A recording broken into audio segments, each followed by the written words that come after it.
Today's webinar. I want to particularly thank the CPSC for participating in our 7th webinar this year. The Society for Product Safety Professionals thanks to CPSC, and we look forward to this presentation. This is our 7th webinar this year. We have one more to do, and we are planning 8 webinars for next year. And we hope at some point the CPSC comes back and presents again sometime next year or thereafter. These webinars are sponsored by Sedgwick Brand Protection, who is sponsored them last year, this year, and has agreed to sponsor them next year. And we want to thank our sponsors for their participation. This is the 50-year anniversary of the CPSC. Congratulations.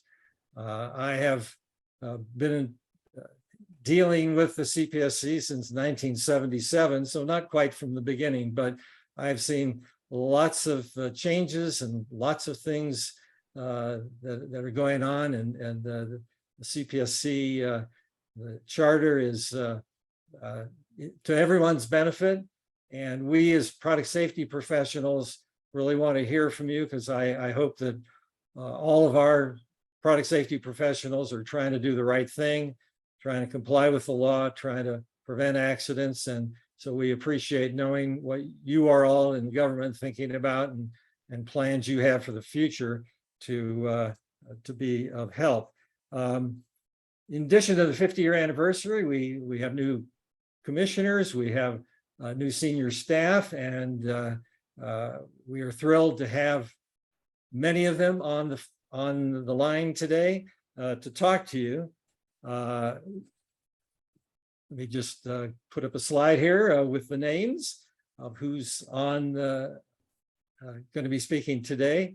The chair, Alex Hoehn-Saric, Jason Levine, the new executive director, Austin Schlick, general counsel, Pamela Springs, the director of communications, the Office of Communications, and they will be speaking to us today. And they will speak first, and then when they're done with their initial comments, we are going to ask them questions that have been submitted by registrants, and we'll get to as many as we can.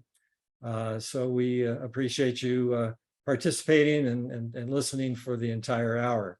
With that, let me turn it over to Chair Hoehn-Saric. Thank you, Ken. And thanks to the Society for Product Safety Professionals for inviting me and my team to speak with you this afternoon. I'm going to try and keep the first part short so we can get to your questions, but this is really perfect timing, as you said, given that we're coming up on CPSC's 50th anniversary. And so for 50 years, CPSC has been protecting consumers from unreasonable risks of injury and death associated with consumer products. And I'm honored to be part of that legacy and to work with the dedicated staff of the agency to advance that mission. So that comes as to, like, what do I think about when I'm doing the job, and how do I see this going forward for the time that I'm here? And there are 3 priorities that I'd like to keep in mind. First, I like to think of as putting consumers first. And that means ensuring that recalls are as easy, as accessible, and effective as possible. Working on strong safety standards, that can be through the voluntary standards bodies and all the work that we do with all of you. But also, where that isn't sufficient, we've been turning to mandatory rulemakings and pushing forward with rules that end up protecting children, as we did this week. The clothing storage units rules finalized, did magnets rule earlier in the year. And as these rules come forward, it's making sure that we are engaging in aggressive enforcement of the rules, whether it's, as I said, magnets, which we passed earlier, or infant sleep rule, and actively pursuing civil penalties where it's warranted for violations. Because in the end of the day, I believe it's unfair for companies like the ones that are here who focus on safety to end up having to compete with companies that are cutting corners and violating the law. It needs to be a level playing field for everybody. The second major priority that I have is modernizing the CPSC. As everybody knows, there's been a significant shift to e-commerce over the past decade. Platforms that didn't exist 20 years ago are now the go-to place for many consumers, where these consumers are buying directly from sometimes shady manufacturers overseas and having the product shipped directly to their home in ways that honestly are hard for us to monitor at times. And so making sure that we're holding online platforms accountable and having them putting their customers first to protect them from dangerous products. Part of that's going to be for us investing in technology, data collection, and data analytics, and advancing our import surveillance programs. So whether it's putting more people at the ports, or we have the e-filing initiative that we recently announced a beta pilot in anticipation of a rulemaking that would allow us to better target products coming in to make sure we're going after ones that are potentially hazardous, while allowing people who are good actors to be able to get their products through the ports faster. It's a win-win for both sides. And with the beta pilot going forward, I encourage any importers here to consider joining that effort. It's going to form the basis of right information for us going forward in the rulemaking. And the final priority that I really have is to make CPSC a household name. I want to make sure that consumers know who we are and that we can provide them needed safety information about recalls, but also they should be turning to us when they have a problem, when they see a hazard out there, so that we can take that information and investigate it as appropriate. I don't want a consumer to be giving a one-star review on some platform, but not letting us know that that same product is potentially burning down somebody's house. So we're going to build on the traditional and social media work that we've done to get the agency to be better known. We want to improve our ability to reach communities with our safety messaging, especially underserved communities, through community engagement. We really need to reach out in ways that will be heard and acted upon. So, those are my major priorities as we're going forward, and the lens through which I view a lot of the work that the commission is doing. But I don't want to take up all the time, so I want to turn over to my team. Jason, do you want to take it from there? Sure. Thank you, Mr. Chair. And let me start with saying how glad I am to be back at CPSC. So it's great to be back, and it's really a very exciting moment to be at the agency, as the chair laid out, and as I think you'll hear about this afternoon. It's arguably the most active the agency has ever been when we look across the width and breadth of everything that we're working on, and so it's a really exciting moment. I'm going to mainly talk about our enforcement activities and plans today, and I'm going to start by talking about our work at the borders. As the chair mentioned, we're engaged right now in an e-filing project where we are looking for volunteers to come participate and help us speed through compliant goods, and also help us develop the metrics to find those non-compliant goods. So if you are interested, do please email us at efilingpilot@cpsc.gov or contact any of us and we'll get you to the right place. But I also want to talk about sort of what we have recently accomplished. As directed by the American Rescue Plan Act, CPSC has significantly expanded the number of U.S. ports where our staff is co-located. As a result of that, for example, this past fiscal year, we performed over 62,000 screenings at our ports and resulted in over 10 million non-compliant units being prohibited from entering commerce. Another area where we look to our chair's leadership in terms of thinking about how we're undertaking enforcement is really emphasizing the need to take a holistic approach when we talk about compliance with our laws and regulations. So for example, in this past year, our field staff conducted over 4,000 in-depth investigations and about 1,000 establishment inspections. Our eSave team succeeded at having more than 57,000 dangerous consumer products removed from e-commerce. And we negotiated and implemented 250 recalls of 19 million consumer product units. Now, of course, the recall announcement, as we've already mentioned, is only the beginning of the process of removing dangerous products from store shelves, websites, and most importantly, consumers' homes. This coming fiscal year, we are hoping to see more information about individual companies' recall response rates and efforts to be made available to the public. We're going to continue to work with recalling firms to find more and more creative ways to deliver information about their recalls, and whether that's going to be our direct notification, use of social media, as the chair mentioned, traditional mail, even making sure that that works and is reaching out to people. We're going to continue to look for ways to make sure it's not just that recall, but it's actually the action that we want, which is removing that dangerous product from consumers is the end goal. Now, I should note, and as everyone here probably is well aware, most recalls, the overwhelming majority, are voluntary recalls. However, they aren't all voluntary. And for those who have been close watchers of the commission, you may have noticed an uptick in the use of what are often referred to as unilateral press releases. And the reason you're seeing this is because our goal remains the same as always. We want to work with manufacturers to remove defective or violative consumer products from the marketplace while we're announcing that recall and that remedy, most importantly. However, despite the obstacles in our statute in terms of sharing information, which names specific manufacturers in a timely fashion with the public, we take very seriously our obligation to inform the public of product safety dangers. So, speaking for myself, I would expect when agreements cannot be reached in a reasonable period of time, we will continue to make use of this tool to make sure we're informing the public as quickly as we can about potential dangers in their homes. Now, additionally, this past year, and I would expect in the years to come, we have engaged in more litigation activity than perhaps has been the case in the past for the commission.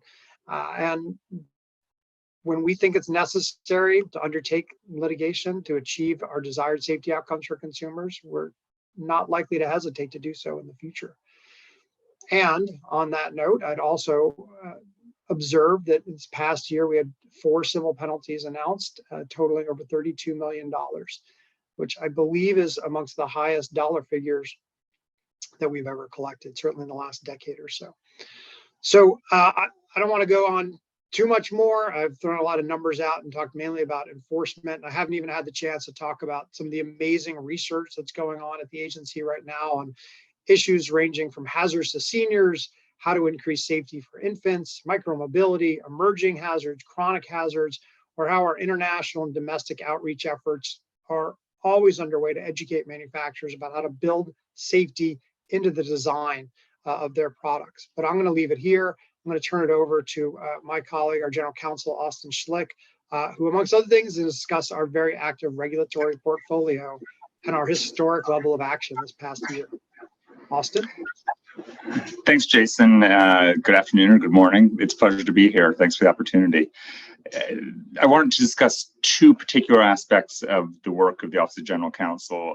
One is rulemaking and the other is transparency, by which I mean making our operations, our processes, our decisions visible to industry and the public. On the rulemaking side, OGC is the last stop on the journey of a rule between the staff and the commissioners who then vote on it, and after which it's released and published in the Federal Register. It has been an extraordinarily busy time, as both the chair and Jason emphasized. In the last 12 months under Chair Hoehn-Saric, OGC delivered to the Commission 23 proposed and final rule packages, which is an extremely large number historically and in practical terms. That includes 3 major safety rules: a rule addressing suffocation hazard from crib and play yard mattresses, a rule addressing small high-power magnets, the ingestion injury, internal injury that comes when those are ingested, often accidentally. And then just this week, the Commission voted to adopt the clothing storage unit tip-over rule, as that's dressers and the like, which can tip over and crush small children. We have 2 draft final rules pending before the Commission to address the hazard from strangulation from window covering cords, and those have gone through the notice and comment process and are now at the final rule stage. We have 10. In this 12-month period, we've done 10 Section 104 rules. Section 104 is a provision of the Consumer Product Safety Improvements Act of 2008 for infant and toddler products, under which the Commission may adopt a voluntary industry standard as a mandatory standard. And when those voluntary standards are revised, the revision comes to the Commission, which then must determine whether the revision improves safety. If so, the revision becomes part of our mandatory standards. So this is really a terrific example of the collaboration between CPSC and voluntary standards organizations.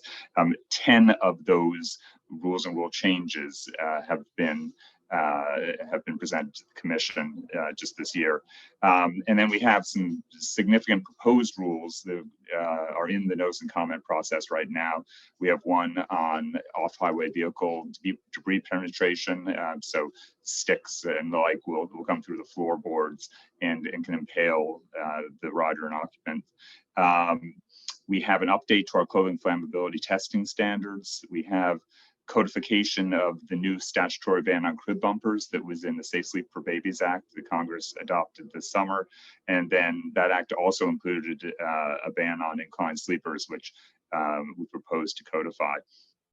In litigation arising out of our rulemaking, a significant event was the DC Circuit's upholding of our infant sleep products rule that was adopted in 2021 and took effect on June 23rd of this year. So that was an important event in the certainty of our activity. And as I mentioned, Congress later acted to reinforce that rule through the Safe Sleep for Babies Act.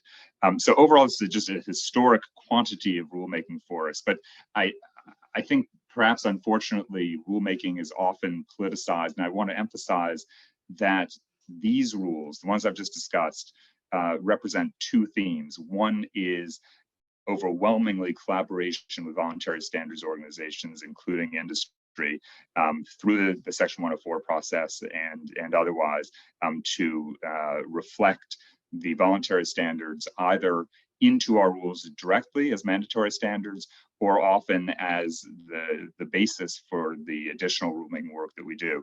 And then the other thing I want to emphasize is that these are years in the making, bipartisan efforts, highly technical, highly professional work product that really what you're seeing is the consummation of tremendous effort by CPSC staff, but also by commenters who contribute substantially to a lot of these rulemakings, and we appreciate that. The second theme I wanted to address is transparency. I've talked about the CPSIA Section 104 process, and as I mentioned earlier, when a voluntary standards organization updates an infant or toddler product standard, that comes to the Commission for determination whether the revision improves safety. And historically, the Commission made that determination through its own review of the revision. Still, ultimately, it is the Commission's determination. But what we've done and built into that process is an opportunity for public comment. So now when we receive notification from a voluntary standards organization that a rule has been revised, the first thing we do is send out to the public a request for comment on the revision. And this is your opportunity to let us know whether you think the revision does improve safety, which is the statutory standard. And I've received some comments, honestly not many, but I think it's an important opportunity, and we do encourage anyone who has views on a voluntary standard that's been sent up under Section 104 to please respond in that comment period. The second thing I wanted to mention under the transparency theme is our Freedom of Information Act program. As you know, the Freedom of Information Act is the statute under which we make our agency information that is not already published, not already online, available to the public. And we've really made a very, very strong management effort in this last year to improve the timeliness of our responses, the volume of responses that we're able to generate each year. So, in our fiscal 22, so starting in October 2021, through September 2022, we more than doubled the pace at which we're responding to Freedom of Information Act requests. And we've incorporated into the Commission's draft operating plan for this coming year a timeliness metric to measure not just the quantity of responses given, but how quickly we're providing them out to requesters. And then finally, we've made an effort to improve our engagement with requesters, including industry, as well as consumer groups and journalists are also among the frequent requesters. So we've had a FOIA workshop available online to anyone who wanted to join. We published notice of that in our commission calendar, as well as the Federal Register. And we do intend to hold more. So if this is an area of interest to you, access to commission information, then we hope you'll look for that and participate. So those are the topics I wanted to cover at the start. Obviously happy to answer questions. And now let me turn it over to our Director of Communications, Pam Springs. Thanks so much, Austin, and thanks again for having us all here today. Important work to be done, to be sure. OCM, the Office of Communications mission, is to provide consumers with important information about product hazards and product safety in general. And we do this through our regular recall notices that Jason mentioned earlier, what I call our signature public education campaigns like Pool Safely and Anchor It, focusing on keeping furniture safe. We also do it through our seasonal and news-driven holiday tips, safety tips rather, things like for holidays or for event-driven news like hurricanes and generator safety, CO poisoning tips, things like that. Jason also mentioned some of our research reports, which really help to inform and underpin our communication efforts on topics like toy safety, senior safety, and an upcoming report that I'm really excited about on racial disparities in product hazards. Alex mentioned earlier his goal to make CPSC a household name, and it's something that I can really, a mission that I've really embraced. And we're doing that by executing a multi-pronged strategy to meet consumers where they are. And this means promoting more safety messaging across more platforms with targeted outreach to more communities, particularly those communities and those people who live in underserved communities, but who are overrepresented in terms of injuries and deaths from product hazards. We are already leveraging social media to help socialize our safety messaging in really novel and engaging ways. And if you haven't checked out our Twitter feed, I encourage you to do so at USCPSC. It's definitely quirky, but those memes, which could include today a cow with a purple unicorn horn. They drive a lot of engagement and a lot of safety messaging as well. And it's like we draw them in with the cow with the purple horn or a cat wearing a pumpkin as a hat, and then we hit them with messaging about Halloween safety. So again, very quirky, but it's in this way, we're really hoping to reach, a certain aspect of the consuming public where they are. We also realize that not everyone is on social media. So we have a robust, I'm going to call it analog or old-fashioned way to reach people. We use billboards, particularly in indigenous communities who are not, not on social media, not on Twitter, whose, internet or digital capabilities may not be that of a big city. And so we have a pretty robust billboard campaign in many communities across the country, and local radio as well. We also appreciate that, in many communities, the messenger is as important as the message. And so we are looking to identify trusted voices, groups, collaborators to help us highlight and socialize our safety messaging. And all in all, we've already reached tens of millions of consumers with our safety messaging and really looking to build on this moving forward. And I like to think of this, and I like to think of my mission as helping consumers live safer every day. So again, I hope you will sign up for our Twitter feed, follow us on social media, and importantly, spread that through your networks. We know you reach people that we're looking to reach, so we're looking for your help on that as well. And with that, I think I am throwing to Ken.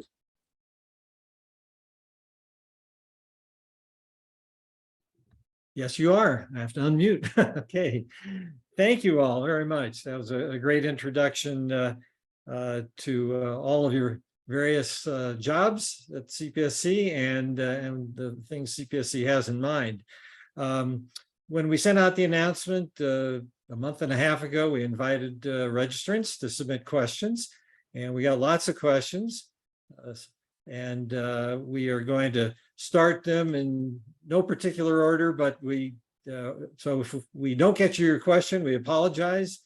But we'll go another half an hour or maybe a few minutes over. We'll see if we're in the middle of a question getting answered or not. So, and I'll just remind everybody that this webinar is being recorded and it will be posted on the SPSP website. So if there's something you want to hear again, if you're listening in now, or if you want people at your organization to see this later, they'll have that opportunity. So you can all gain the comments of the CPSC, particularly during this Q&A period. So let me start off with the first question for Mr. Chair. In a recent civil penalty agreement, both you and Commissioner Feldman commented on the possibility of requiring independent monitors for companies that have egregiously or frequently violated the law. Since other agencies such as NHTSA and FDA use monitors as a tool to ensure continued compliance, can we expect that the CPSC may be following suit in the future? Ken, thanks for that question. Appreciate that. I mean, as you noted, the settlement agreement requires TJX to establish and maintain a compliance program and regularly report to the agency, but it didn't include an independent monitor. But we'll be watching under this agreement, and we'll act again if TJX or any company fails to comply with its commitments. There has been a focus on compliance programs and other settlement agreements as well, because ultimately the CPSC is about safety and making sure that violations don't reoccur.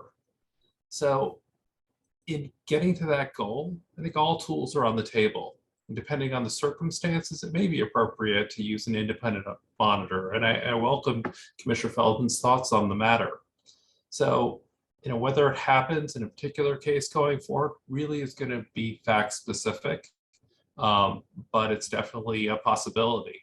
And in the end of the day, I'm going to work with all of my colleagues and the CPSC staff to build the most effective and most consumer protective enforcement program possible.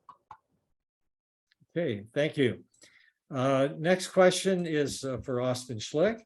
There have been no advisory opinions issued by the Office of General Counsel for many years. Would you comment on whether your office will issue written advisory opinions in the future on questions submitted by the public? Sure. You're right that it has been a couple of decades since advisory opinions were a routine part of the agency's practice. And I don't think that you're going to see a resumption of advisory opinions, probably for three different reasons. The first is that the advisory opinion is really a very imperfect method of getting information out to regulated entities and in this case the product safety community. In the general case, a request for an advisory opinion is not intended to get an answer. It is intended to get the desired answer.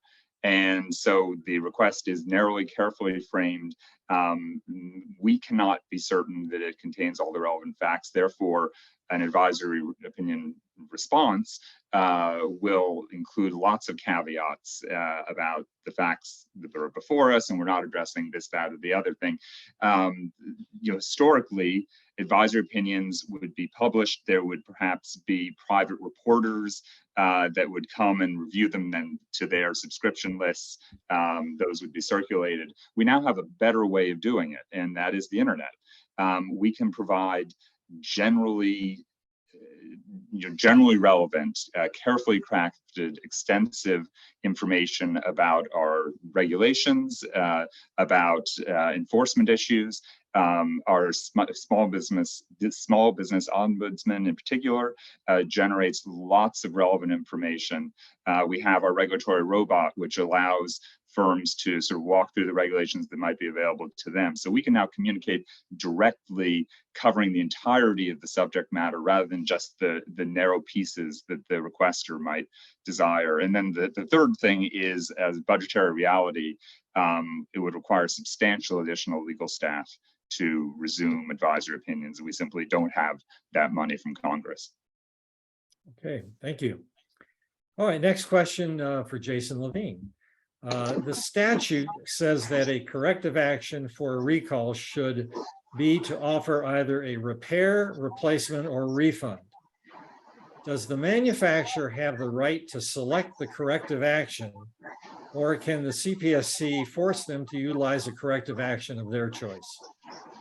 Sure. Thanks for the question, Ken. And I think this is an important one because it gets at the heart of when we think about how recalls happen with the CPSC, which is, as I mentioned, usually a voluntary process. So it's a collaborative process. It's a process where the end goal, I think, is the same for both the agency and manufacturers. How do we get the defective product out of consumers' hands? What is the remedy that makes the most sense in terms of deliverability, in terms of addressing the issue at hand? So we work very closely with manufacturers to get there on a remedy that is acceptable to us and to the manufacturer. That said, at the end of the day, from a strict legal point of view, and I don't want to steal Austin's thunder, but we do have the statutory authority where push comes to shove to require a certain sort of remedy. But it's something that we would, we rarely have to get to that point in time because, again, the goal is for us to work collaboratively on this issue. Okay, thank you. And go ahead. Thank you. Okay. The next question concerns recall effectiveness, and there was a mention of that earlier. So, Mr. Chair, I'll call on you for this one. In 2017, the CPSC had a recall effectiveness workshop and requested information from the public on how to improve recalls. And I know the CPSC has been talking about recall effectiveness and providing some guidelines for many years now. So is the CPSC going to issue, what are your plans for the future to issue guidelines or recommendations on how to improve recall effectiveness? Will this include benchmarks for effectiveness that manufacturers and product sellers should try to achieve? I think I'm going to maybe tag team this answer along with Jason, but starting from a high level, as I talked about before, putting consumers first has really been a priority of mine, and that when it comes to recalls has been how to make it as easy and simple for consumers to be able to learn about their recalls and then take advantage of them so that we don't have dangerous products in their homes. So since I've gotten here, there have been changes the agency's been pushing for. This range from things like making sure that in the notices that we sent out, there are direct links to the recall information page on the company's website, as opposed to just a link to a landing page for the general company. It's, pushing for direct-to-consumer notification where possible. It's the most effective way to get consumers to respond, and exploring areas about how do we follow up on that? Does the company know about unopened emails or bounce backs, things along those lines, as to how do we make sure that consumers, the people who have these products, know about that there is a hazard in their homes. And also it's about moving faster too. I mean, once the staff has identified a substantial product hazard, we want to move quickly to a recall, or as Jason mentioned, to warn the public, because knowing that there is a hazard, we don't want death or injuries to happen between that time before we get the word out to consumers so they can protect themselves. But as to sort of the next level down, I defer to Jason. I turn it over to him to talk about this in a little bit more detail. Sure. Thank you, Mr. Chair. And I think you covered a lot of the things I would say, but in direct response to your question, Ken, I don't think there's immediate plans for any updates in terms of specific guidance laid out growing out of the 2017 workshop and 2018 comment request. That said, I think one of the things that we continue to wrestle with, and we would welcome participation in terms of back and forth with your audience and others, is this the issue of the difference between recall completion and recall effectiveness. And I think historically, because it is while not easy to measure, it's amongst the easiest things to measure, is the remedy is put out there. Let's say it's a refund. It's pretty easy to track. X number of people contacted the company and availed themselves of the refund, right? That's a specific number, whether it's 1% or 100%, that's a specific number. That the difference between that and a circumstance where maybe it's a replacement remedy and the consumer no longer really needs the product, and so they don't avail themselves of the remedy, but they've received the information and maybe they just dispose of the product. That's in many ways an effective recall, right? The hazard is being removed from the stream of commerce, yet it's very difficult to track that. It's not like a vehicle where you have a vehicle identification number. And so we are continuing to look for ways that we can track that level of interaction with the messaging, and whether it be working more closely with manufacturers, maybe on those visits to their individual recall websites. Or as the chair mentioned, on the unopened emails, or maybe the opened emails as well. So working to find ways to do a better, more inclusive job of tracking, not only, again, the response specifically to the remedy, but the response to the messaging, because there is certainly a gap there that we believe is out there. It's just very hard to track. And I think that will also help us identify the next best ways to address it. So, look for those conversations coming forward on a one-to-one basis, but of course also, across everyone we work with in the year and years to come. Okay, thank you. Okay, the next question concerns the unilateral press releases that has been mentioned, and this is for Austin Schlick. Under section 6B, I can hear some background noise from somewhere. I don't know if that was, well, we'll need you to unmute, Austin. Anyway, under section 6B, the CPSC is obligated to include comments by the manufacturer to be included in the press release. Are there any limitations on the comments that can be provided to the CPSC for inclusion in the press release? And can the manufacturer state the basis for their disagreement with the CPSC on whether a corrective action is necessary, or on the details of the corrective action? Yeah, I apologize for the noise. And inevitably, it's leaf blowing time here in Maryland, so apologies for that. But we do have a rule on this, and just let me give a little context. Section 6B 1 requires that when the commission makes public information that could adversely reflect on a manufacturer or private labeler, we need to give that firm an opportunity to respond to the proposed release. And we do have rules on this. Part 1101 of our rules address it. And what we ask for when we provide that notice is a specific and documented response in which, if the firm objects to what we intend to say, the firm explains specifically with any available documentation why it disagrees with what we are going to say. Now, that's if you want your comments to be effective, that is what you need to provide us. What else you provide us is up to you. You can provide additional comment, additional information under our rules. And I'll just note it's not in the statute, but it is in our rules.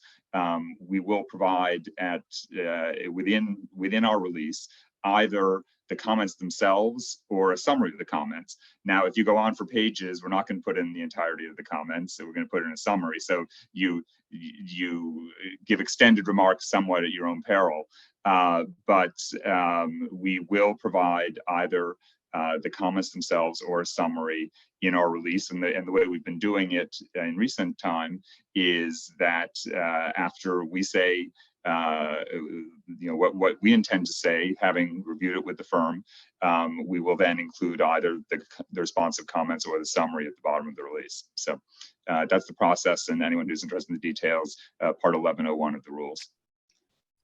Okay, thank you. Next question concerns consumer education programs. If the manufacturer has designed the product as safely as possible, can they rely on consumers following the warnings and instructions that deal with any remaining risk? And if there are incidents, would the CPSC issue a safety education press release and educational material to better inform consumers of the risks and ways to prevent safety problems? Recently, there have been a number of such campaigns. And so what is the CPSC's position on when you would be willing to issue safety campaigns going forward, as opposed to forcing recalls of the products? And I think Pamela Springs can comment on this. Sure. Thanks so much for the question. CPSC, certainly plays an important role, as I mentioned, to educate consumers throughout the year on the safe use of products, and in particular, alerting them when there may be potential safety hazards identified. So, we have launched and we have, socialized safety messaging, but, we would expect that manufacturers as well would do their part to help reinforce the safe use of their products, and to alert their customers to any hazards that emerge as a part of their, ongoing customer engagement, ongoing use. If my compliance teammates identify a product that presents a hazard for a consumer, we use that to inform, any additional guidance, any press releases, any additional consumer information that we socialize. But again, we rely on the manufacturer for that. And if you don't mind, I'm gonna, invite one of my legal colleagues to weigh in on that as well, Austin or Jason. Sure, I'm happy to jump in. Thanks, Pam. And I think that's a really good description of how we see the integration of the opportunity to educate consumers, but as well as sort of, I think that first part of your question, Kent, went to or goes to the idea of, are warnings enough, and are instructions enough? And the sort of short answer is not really. To the extent that there's a hazard that is either identified sort of in development or shortly thereafter, based on reports of anticipated or revealed consumer misuse of a product that leads to something presenting a hazard, simply noting that there was a disclaimer or there was something in the instructions that might have avoided it. Again, we're talking about once this hazard has been sort of identified, is not enough in and of itself. And in fact, our statutes and regulations specifically allow for the agency to move forward in a circumstance where there's foreseeable misuse of a product that presents a hazard. But I'd also note, sort of, when we think about the utility of warnings, they do have a use. Of course, it's very important. We work very closely both with standard development organizations and with, in certain circumstances, with manufacturers and within our statutes about providing information in the form of warnings to the public about how to use a product or a danger associated with a product. That said, when you think about sort of the hierarchy of the ability to address a problem, warnings fit on the very bottom of that list in terms of their effectiveness. Obviously the most effective is a product where the safety is built in and it's not hazardous, but sort of those in-between steps, warnings are going to be towards the bottom in terms of assuring that safety. So We'll always want to work to educate consumers when we know about a hazard. Maybe a specific remedy has not yet been identified, or in addition to those remedies, we want to make sure people know about it if we can't get the product off the market for whatever reason. But that's not going to stop us from moving forward where a remedy is possible. Okay, thank you. Anybody else want to jump in on that? Okay. Yeah, and we can have a continuing conversation about the struggle we as manufacturers and product safety professionals have in trying to figure out how much safety can be designed in the product versus when we have to rely on warnings and instructions. And certainly our goal is to design it as safely as we can, but there are limitations on that. So that's the struggle we all participate in. And so we can have continuing conversations about how far we have to go and still have the product be useful to the consumer. Of course. Okay. Let's see. The next question pertains to Reese's Law, new Reese's Law on button batteries. Jason, could you discuss the next steps that the CPSC plans to take to promulgate a mandatory safety standard for batteries as required by Reese's Law? And I'll finish the question, then you can answer. Do you anticipate that the performance standard will align with any existing battery compartment standards? Will there be an implementation period so manufacturers can ensure compliance? And lastly, are there specific preemptive steps that companies can take leading up to the release of the standard? Sure. So there's a lot there, and I don't want to give short shrift to it, but so let me try and address it quickly. I think the most important part probably for manufacturers and your audience is when we talk about the time frames involved. I don't have the exact date correct on the 1 year, but I want to say next summer. We are required under Reese's Law by statute now to promulgate a final rule on this issue. So it will be a year from now, or actually a little bit less than a year from now. I want to say next August is when we are required to have that rule up and running. So that's what we're aiming for. And that's, I would take this as the clock is running now in terms of thinking about how to comply with what we know is out there. Of course, you'll need to see our proposed rule. When the proposed rule comes out, please make sure you're reading it. Please make sure you're commenting. If this is a product for which you have a potential relationship with. I'd say there's another important part of Reese's Law, however, which effectuates by itself in 6 months, and that's on February 12th, which happens to be a Saturday. The Poison Packaging Prevention Act portion of the law kicks in. So that's 6 months from passage of the law. We are looking at starting, our requirement being starting to enforce the PPPA requirements with respect to the packaging of the batteries. So I think in terms of the period by which you need to figure out how to comply on the packaging side, we've got till mid-February. And on the rule side, we're looking at 6 months after that.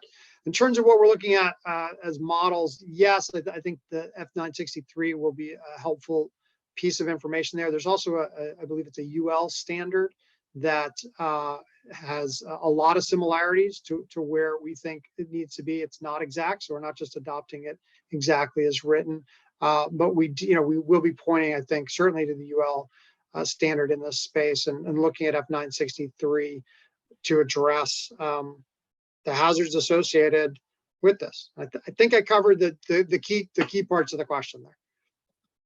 Okay, thank you very much. Okay, next question. I think is also for you, Jason. Sorry to impose on you. Some mandatory standards were written decades ago and are out of date when considering new technology. If manufacturers believe that these mandatory standards should be updated, how should they inform the CPSC as to what should be done? And will the CPSC be able to devote resources to updating the standards?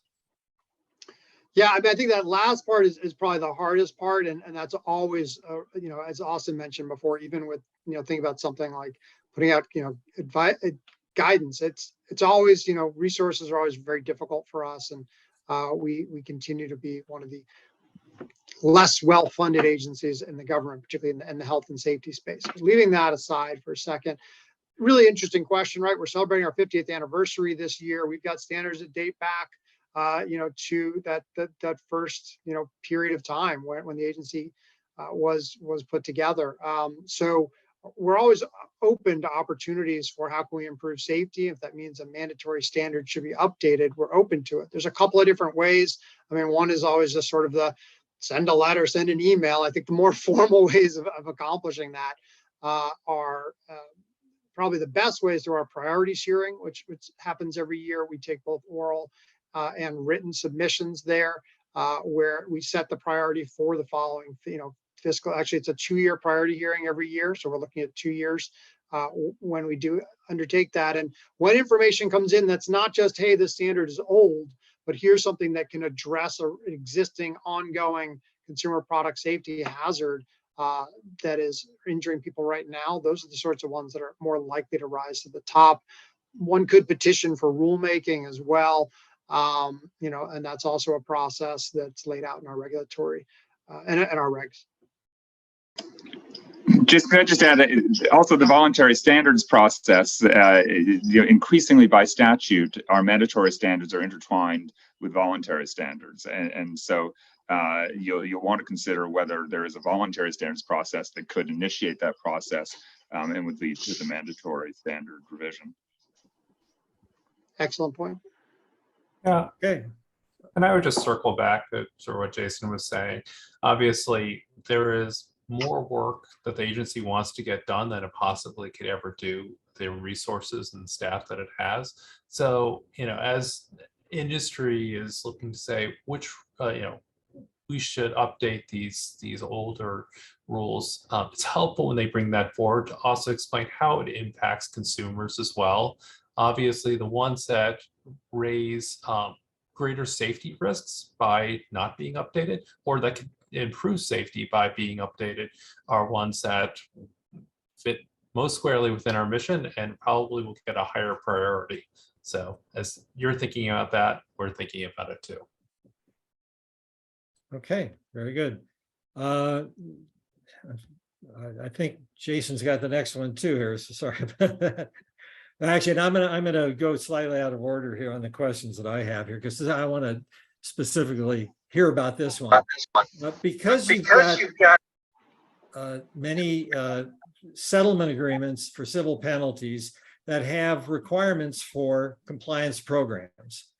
And certainly my recommendation to any company is, look at those settlement agreements, even, as you're trying to prevent problems, and try to have a safety program that is as robust as the CPSC thinks is necessary.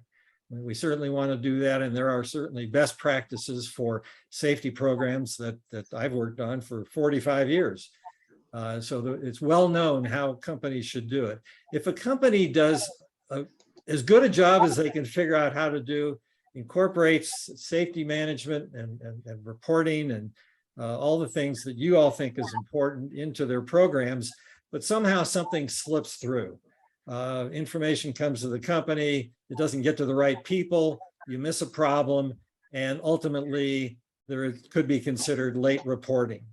And then in other contexts involving corporate criminal liability, these kinds of compliance programs constitute what are called mitigation factors, is that the Department of Justice will take into account that the company tried to do a good job, but somehow something slipped through.